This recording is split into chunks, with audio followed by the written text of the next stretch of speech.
கர்த்தர் உதவி செய்றார். நான் அந்த என்ன மீறுதல்ங்கிறத நான் சொல்லுகிறேன். நான் பெரிய பரிசுத்தவாட்டி அப்படிங்கிறதுக்காக இல்லை. அந்த நாட்கள் ரட்சிக்கப்பட்ட புதுசுல அந்த மீறுதலை நான் செய்தேன். நான் ஒரு துணி கடைக்கு போயிருக்கும் பொழுது அந்த துணிக்கடையில எனக்கு பில்லு கொடுக்கணும்னு தெரியும்.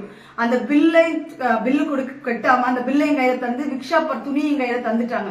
நான் அதை எடுத்துக்கிட்டு துணிகரமாய் எனக்கு ஆனா பில் கட்டணும்னு தெரியும். அந்த ரூபாயை வச்சு இன்னொரு இடத்துல போய் எனக்கு இன்னும் 2 ட்ரெஸ் கூட என் பிள்ளைங்களுக்கு எடுத்துட முடியாதான்னு சொல்லி நான் துணிகரமாக எடுத்துக்கொண்டு வந்து விட்டேன். ஆனால் நான் வீட்டுக்கு கடையை விட்டு வெளியில வந்து அதே காசுல அந்த பிள்ளைங்களுக்கு நான் ட்ரெஸ் எடுத்த உடனே என் இடத்துல பரிசுத்த ஆவியானவர் விலகி போனதை நான் நிச்சயமாக உணர்ந்தேன்.